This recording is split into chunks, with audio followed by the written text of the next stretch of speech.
Hi, my name is Cheryl Spangler. Welcome to the good side of crypto. There is a virtual land revolution going on.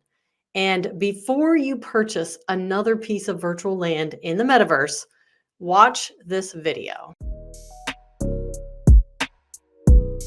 As a virtual land investor, which is anyone who is taking their money and buying virtual land in the metaverse, there are four potential paths that you could take and a lot of things along the way. And I would like to walk through each one, focusing on three really important things as an investor, which is your investment of time, your investment of money, and your potential profit after you invest that time and money. And what the end goal is. We call you the Meta Lord. You are a landlord of the metaverse. Meta Lord number one is a virtual land developer. I call you, if you're thinking about the end goal as a virtual land developer, you are a world creator. You create worlds. You literally have in your hands the ability to create worlds, virtual worlds that you can split up and fractionalize into pieces of virtual land that communities and people of like mind will purchase.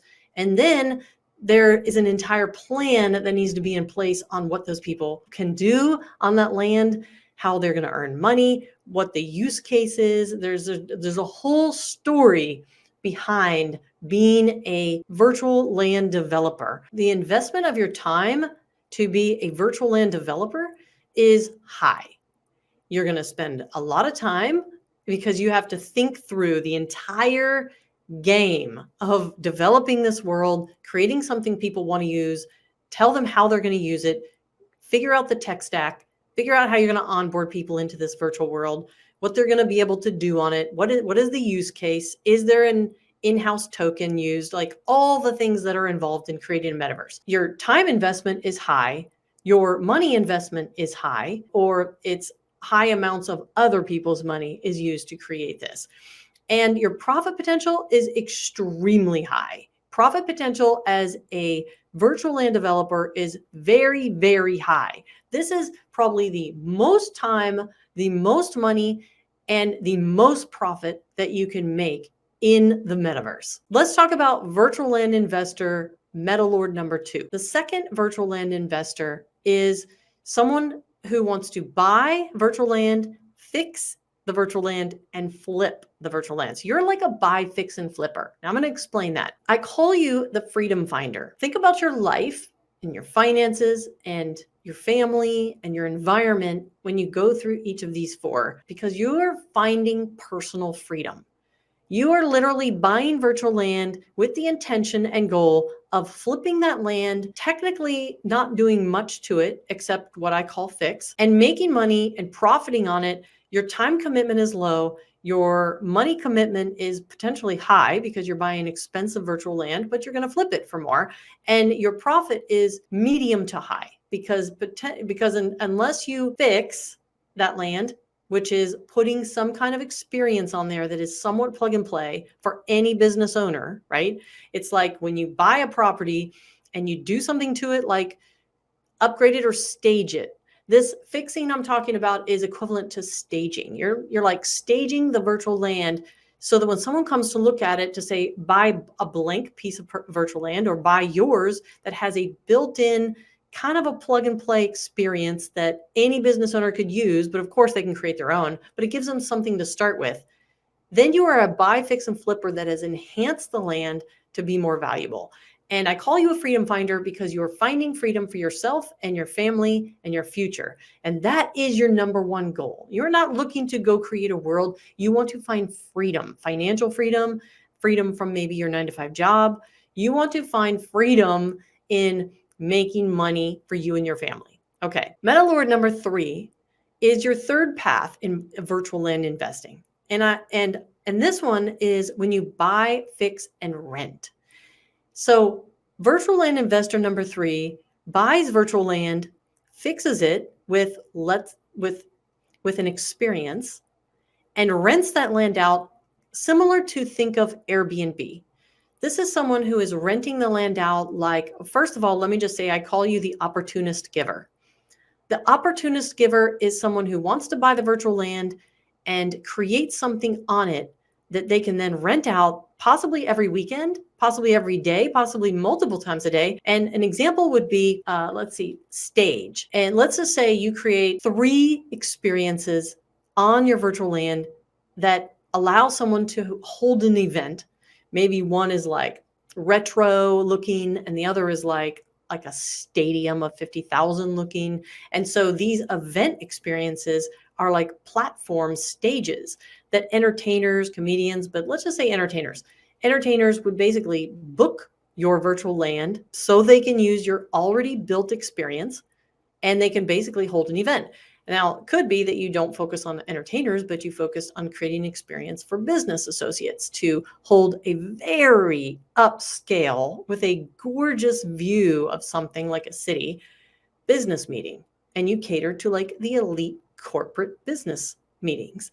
So you see, like you could create anything, but the point is, like Airbnb, people rent it and leave, rent it and leave. They're literally profiting, making money every time someone rents that space because you have created, fixed this experience that allows them to just book it and use it and leave and have, so many people in. Now there's all the stuff that goes behind that, like what kind of experience, what kind of do they use a headset? Is it augmented reality? Is it virtual reality? So all of that kind of stuff I'm not going to go into in this video, but I just wanted to give you the 4 types so that you can think about your life and the money you're putting into it and the time. So the investment is I would say medium. The time investment is medium in MetaLord number 3, the buy, fix, and rent out, because you're not putting that much time. You're basically buying virtual land and then you're putting on an experience on it that can be repeatable.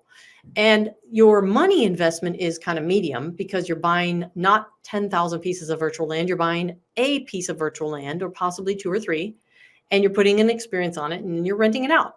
So your time is medium amount of money, medium amount of time, medium amount of money spent, and your profit is high because profiting from many people over even a period of a month using your experience is very high, very repeatable. Just like Airbnb, it's thousands of times in 1 year, your space would be rented. Now we get to the 4th path, the virtual land investor buy, fix, and use. And I call this person the life changer. And if you think about the first one, we called them the world creator. The second one, which was the buy, fix, and flip person, that was the freedom finder. And in MetaLord number 3, we called them the opportunist giver because they're giving all kinds of people an opportunity to basically use something that they don't have to create. And in the 4th MetaLord or virtual land investor path, I say buy, fix, and use because you're like I call you the life changer. You're buying virtual land to create something that you think people will want to experience. And there's millions of people in the world who will find this piece of virtual land and want to experience it. And for that, you're going to charge a small fee. And so you are basically, you're running a piece of virtual land that's an experience for a fee. And your time investment in being MetaLord number 4, which is buy, fix, and use, is medium. It's like medium time. You're basically buying a piece of virtual land and you're really thinking about your end user, who you want to attract, and how many people in the world might want to do this experience. You're taking time and money. So your time investment is medium. Your money investment is about medium. And your profit is very high. Very high because it depends on, I would say medium to high, because it depends on what experience you use. Like, for example, if you were to create a carnival, experience on your virtual land, everyone would want to go pay to experience that. But if you created a simple relaxation meditation experience on your virtual land, you would attract only those that are interested in meditation experience.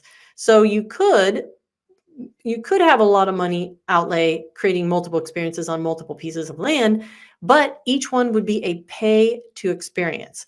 So there's a lot of profit in that. And that could be any niche. So this is like endless.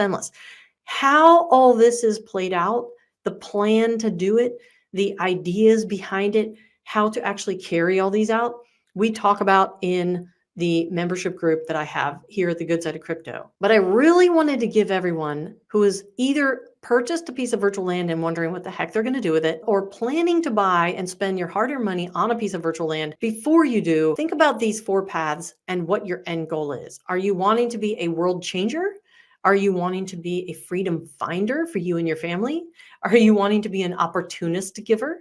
Or are you wanting to be a life changer? Let me know what you think about these 4 virtual land investor or metalord paths, and what can you add to what I've already said that maybe I missed, or just contribute to the conversation about it, because I think it's really important to identify what our end goal is when we first decide to spend money on virtual land, because I think that we can make a really big impact in our own finances and the finances and lives and emotions of someone else if you think about your end game first. The sun is shining, I knew it would. The world's a playground, I'm in the clouds. Let me show you what it's all about. Check it out.